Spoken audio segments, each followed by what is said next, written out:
All right, everyone. Welcome back to Lakers Latest. I hope you guys are having a good week so far.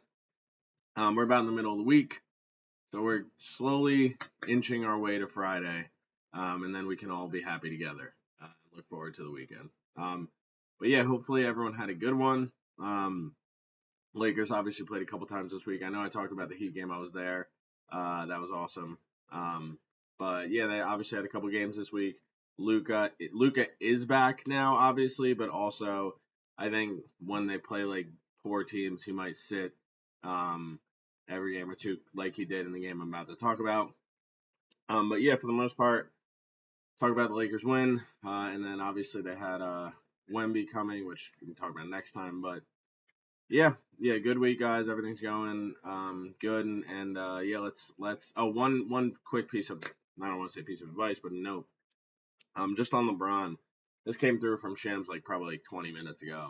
But basically, LeBron has like been given the green light to kind of fully ramp up, his process and start 5-on-5 practices soon.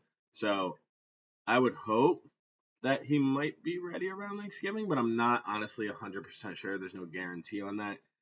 That's more just a guess on the timeline and the news that we've most recently given. Um, but obviously, it's good to finally get like at least a little bit of an update on that. Um, and yeah, so obviously we want LeBron back as soon as possible, but also we don't want to rush him. So yeah, take your time and figure it out, get healthy, and then yeah, ramped up and ready to go once he returns. So yeah, let's hop into it though. So Lakers beat the Blazers. I believe it was. Let me double check this, but I believe it was 120 to 113. Um, and yeah, it was obviously a road game, and Luka didn't play in this one, so other guys were gonna have to step up, and that's exactly what happened. Some guys that you expected to step up, and then one specific guy that I just came out of nowhere. But yeah, let's get started. So beat the Blazers on the road. And we'll get it started with the star of the night, DeAndre Ayton. He was fantastic, which we should have known, to be honest with you. This is a classic revenge game script. My personal favorite. Absolutely love revenge games. I live for that stuff. Um, but yeah, man, he cooked. He was 14 of 19, 29 points, 10 rebounds, 2 assists, 3 blocks. Um, when you sign a guy like Ayton, these are the games that you want to see. And like obviously, he's not gonna drop 29 points every game. That's not gonna happen. 10 rebounds, I think, is reasonable. Um, 29 points isn't gonna happen. He can do it, but it's good to see that he's still got that in his bag and all that offensive talent that was there, and that was the reason he was a number one pick. It's all still there. Learning pick and roll with Luca, obviously not in this game, but yeah, did a little bit of everything. The post, some jumpers. Very, like I said, we came into the season saying that he was going to really need to rebuild his reputation because it had kind of just cratered. Obviously, defensively, we know he's not that strong of a defensive player, but his reputation as not just like his attitude and stuff like that had just cratered based off the past few years in Phoenix and Portland. Um, and so far, he's been pretty impressive. He's been good. You've seen some good defensive effort. You've seen him hustle. He hasn't really complained. He's not moping around. He looks good out there. And yeah, obviously you're not going to complain about 29, 10, 14 of 19 from the field. And it's good to see. Like I said, like we already don't have LeBron in the games that Luca is also out. You need other guys to step up big time. It'd be one thing if Luca was out, and LeBron was playing, okay, but like when both of those two are out, everyone else needs to step up. And obviously, and the other thing about this was Austin Reeves obviously did not play too, which that's going to make it even more difficult. So now you have no Austin Reeves, no LeBron, no Luca, your top three guys, and they still won. They had to figure it out. Big part because DeAndre Ayton was fantastic. A bunch of other guys were great, but this is what you want to see from Ayton: the offensive talent, the attitude, the hustle. Everything has been so good very good so far with DeAndre Ayton. And yeah, he's basically playing a very good brand of basketball, and I have no complaints about him. And yeah, he's just playing a really solid game moving forward. So shout out DeAndre. Keep playing the good ball. Keep crushing. And yeah, obviously We just want him to keep improving, keep getting better, and it's going to be fun to see him out there with Luka, LeBron, and Reeves are all fully healthy. All right, this is I did say there was contributions out of nowhere, and this is probably the one that is just shocking, to be honest with you, because I couldn't possibly foresee it coming. You knew someone was going to have to step up with Reeves and Luka. I mean, LeBron was already out, so I'm not even counting him. He was never going to play to begin with. But you obviously needed someone else to step up, and someone else did step up. There was some other guys that stepped up, but the one kind of out of nowhere crazy performance that I never would have anticipated was Nick Smith Jr. Just having the I mean I can't speak for this because I don't know about his career highs and stuff, but probably like the game of his life. So just to get Nick Smith, I think he played 27 minutes, something like that. He had 10 of 15, 5 of 6 from 3, 25 points, 6 assists. Um, just like out of nowhere. And again, obviously Nick Smith does have a pedigree. He was a top recruit, went to Arkansas, was a first round draft pick. He slid a little bit in the draft, but he does have a pedigree. It's not like this is a random small school guy who came out of nowhere and just had a game. Like Nick Smith was a first round pick. He was talented. I liked him in the draft.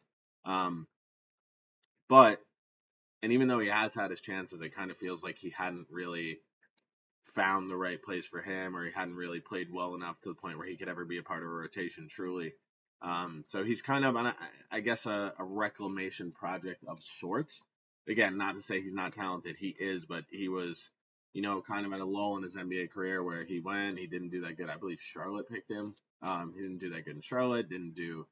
Couldn't find a spot, a foothold, and it's tough if you're on a team like Charlotte and you can't find minutes. It's going to be tough to find minutes on a contending team like the Lakers. Um, but yeah, like to his credit, man, like no complaints, just put his head down, worked hard, did everything that was asked of him, and his opportunity came and he crushed it. I mean, 25, I would take 25 and 6 assists over the course of the next 4 to 5 games from Nick Smith, let alone one game. So yeah, he was awesome. It's great to see. Like obviously you love when player development guys just keep working and getting better. Austin Reeves is a great example of that, which not to say Nick Smith is going to be the next Austin Reeves because he's not. I mean, if he was, that would be crazy. Shout out to him. I hope he is. But you love when guys just step up out of nowhere when needed, when, someone needs to pull up, someone needs points. And that's what Nick Smith did, man. 25 and 6. He was awesome. All around game. I could not ask for anything more from Nick Smith. So shout out him, and I would love to see him keep it up. Obviously not 25 and 6, but keep up just strong play. All right, next we got Rui, who was very good again defensively. He was okay defensively in this game, but offensively he probably had his best game of the year. 10 of 15 from the field, 2 of 4 from 3, 28 points, 4 rebounds. And again, the thing about Rui is like he's a very good mid-range shooter, and he's a guy that if he gets to his spots, which is kind of like the elbow near the top of the key, those are his spots. Like mid-range, he can post up there. If he gets the ball in his spots, he's a very talented offensive player. We've always known that about him, even in his Washington days. So with Luka, with no Reeves, again, seeing these guys step up that we know needed to step up, and you kind of feel like there was always been a little bit more talent in Rui that we have not seen kind of get there yet. But so far this year, I know I said while LeBron was out, I'd like to see, and Rui's usually a 13 point per game career scorer. Said I wanted to see him in that 16 to 18 range until LeBron came back. Right now, he's at 16.7 points. I mean, he's at 16.7 points, shooting 58% from the field and 47% from three. That's crazy. Those numbers aren't going to keep up the field goal percentages. But he's playing really good basketball offensively. He's really kind of getting to his spots, utilizing his strengths, staying away from his weaknesses. And that's what you want to see. Again, talented offensive player that we always felt like there was a little bit more to his game that we hadn't seen, and now we're starting to see it. It's obviously not going to be taking all these shots when LeBron and Luka and Reeves are all back, but knowing that he's capable of that and feeling like we always thought he was capable of, to see him do it now is great to see. So shout out Rui. Hope you keep up the strong play. All right, last, Marcus Smart. Offensively, at 3 of 11 from the field, 1 of 5 from 3, 5 assists, 9 points, which again, I say around the 8 to 10 points is what I would probably expect per game from Marcus Smart. Sometimes he's going to hit like 5 threes in a game. It'll happen every now and then, but it won't happen too much. But also 4 steals. The defense was really good. That's all you want from Marcus Smart. Like, even if he shoots 3 of 11, which again, he's not going to shoot probably 11 field goals every game just because the other guys were there. You just want that strong defense, and that's what he brought. 4 steals, in everyone's face, working hard, doing all the little stuff, all the things that no one wants to do. That's what he is here to do. He's here to guard the team's best guard wing. And yeah, he did a pretty good job of that. So shout out Marcus Smart. Again, anything you get offensively from him, you take. There will be games where he hits a decent amount of threes, but there won't be too many of them. So yeah, just shout out Marcus Smart. Keep up the strong defense. Keep getting more steals. Keep getting in people's faces. Making them go crazy. And yeah, hopefully Luka and Reeves will be back next time. But good news about LeBron, and yeah, excited about the team moving forward.